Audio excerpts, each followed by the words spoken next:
ಎರಡನೇ ದಿನಕ್ಕೆ ಕಾಲಿಟ್ಟ ಪೌರ ಕಾರ್ಮಿಕರ ಅನಿರ್ದಿಷ್ಟ ಮುಷ್ಕರ. ಮುದಗಲ್ ಪುರಸಭೆ ಪೌರ ದಿನಗೂಲಿ ನೌಕರರನ್ನ ಖಾಯಂ ಮಾಡಿಕೊಳ್ಳಬೇಕೆಂದು ದಿನಗೂಲಿ ನೌಕರರ ಧರಣಿ ಎರಡನೇ ದಿನವಾದ ಬುಧವಾರ ಸಹ ನಡೆಸಿದರು.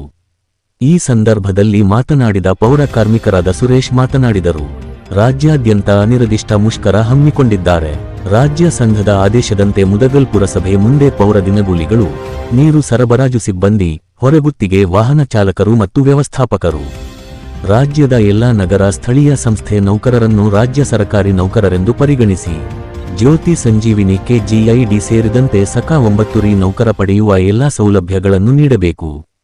ರಾಜ್ಯದ ನಗರ ಸ್ಥಳೀಯ ಸಂಸ್ಥೆಗಳಲ್ಲಿ ಹೊರಗುತ್ತಿಗೆ ಅಡಿಯಲ್ಲಿ ಕೆಲಸ ನಿರ್ವಹಿಸುತ್ತಿರುವ ಸರಬರಾಜು ಚಾಲಕರು, ಲೋಡಸ, ಕ್ಲೀನರ್ಸ್ ನೌಕರರನ್ನು ನೇರ ಪಾವತಿ ಬಳಪಡಿಸುವುದು. ದಿನಗೂಲಿ ಕ್ಷೇಮಾಭಿವೃದ್ಧಿ ಸಮಾನ ಕೆಲಸಕ್ಕೆ ಸಮಾನ ವೇತನ ನೌಕರರನ್ನು ಖಾಯಂ ಮಾಡುವುದು. ಎಲ್ಲಾ ನೌಕರಿಗೆ ಎಸ್ಎಫ್ಸಿ ಮುಕ್ತ ನಿಧಿಯಿಂದ ವೇತನ ನೀಡುವುದು ಎಂದು ಹೇಳಿದರು. ಈ ಸಂದರ್ಭದಲ್ಲಿ ರಾಮಣ್ಣ ಕೆಳಗಿನ ಮನೆ, ಸಜೀವಪ್ಪ ನಾಗಪ್ಪ, ವಿನೋದ, ಸಂಪತ್ತು ಕುಮಾರ್, ಮಂಜುನಾಥ, ಪ್ರದೀಪ್, ಅಮರೇಶ, ರವಿ, ಬಸವರಾಜ ಇತರರು ಉಪಸ್ಥಿತರಿದ್ದರು. Bureau report Mudgal news Kannada. Karnataka ಪೌರ ನೌಕರರ ಸಂಘದ ಹೋರಾಟ ಇಂದು ಎರಡನೇ ದಿನಕ್ಕೆ ಕಾಲಿಟ್ಟಿದೆ. ಈಗಾಗಲೇ ನಿನ್ನೆ ನಡೆದಂಥ ಸಭೆಯಲ್ಲಿ ಬೀದರ್ನಲ್ಲಿ ಸಭೆ ನಡೆಸಿದರು. ನಿನ್ನೆ ಸಭೆಯಲ್ಲಿ ನಡೆದಂಥ ತೀರ್ಮಾನ ನಮ್ಮ ಕೆ ಪ್ರಭಾಕರ್ ಅವರಿಗೆ ಪೌರಾಡಳಿತ ಸಚಿವರು 6 ದಿನಗಳಲ್ಲಿ ನಾವು ನಿಮ್ಮ ಬೇಡಿಕೆಯನ್ನು ಈಡೇರಿಸ್ತಂತಂದರು. ಆದರೆ ನಮ್ಮ ರಾಜ್ಯಾಧ್ಯಕ್ಷರಾದಂಥ ಕೆ ಪ್ರಭಾಕರ್ ಅವರು ಅದನ್ನು ಒಪ್ಪಿಲ್ಲ. ನಮಗೆ ನಮ್ಮ ಕೈಯಲ್ಲಿ ಆದೇಶ ಕಾಪಿ ಬರುವವರೆಗೂ ನಾವು ಹೋರಾಟ ಮಾಡ್ತೀವಿ, ಅಲ್ಲಿವರೆಗೂ ನಾವು ಎದ್ದೇಳಲ್ಲ ಅಂತೇಳಿ ನಿನ್ನೆ ಬೀದರ್ನಲ್ಲಿ ತೀರ್ಮಾನ ಆಗ್ಯದ. ನಮ್ಮ ಬೇಡಿಕೆ ಆದಷ್ಟು ಬೇಗ ಈಡೇರ್ತದೆ ಅಂತೇಳಿ ನಾವು ಭರವಸೆ ಇಟ್ಕೊಂಡಿದ್ದೀವಿ.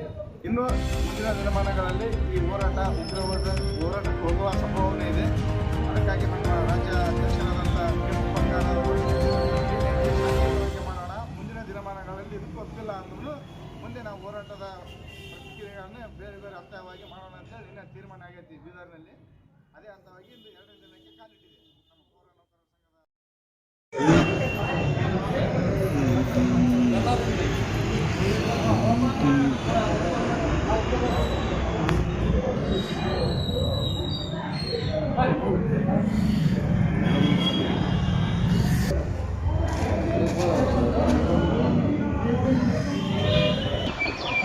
ಕರ್ನಾಟಕ ರಾಜ್ಯ ಪೌರ ಸೇವಾ ನೌಕರ ಸಂಘಕ್ಕೆ, ಕರ್ನಾಟಕ ಪೌರ ಸೇವಾ ನೌಕರ ಸಂಘಕ್ಕೆ ಏನೇ ಬರಲಿ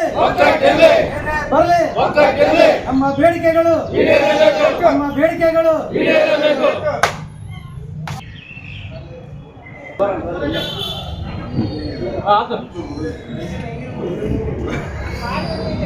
ಕರ್ನಾಟಕ ರಾಜ್ಯ ಪೌರ ಸೇವಾ ನೌಕರ ಸಂಘಕ್ಕೆ, ಕರ್ನಾಟಕ ಪೌರ ಸೇವಾ ನೌಕರ ಸಂಘಕ್ಕೆ ಏನೇ ಬರಲಿ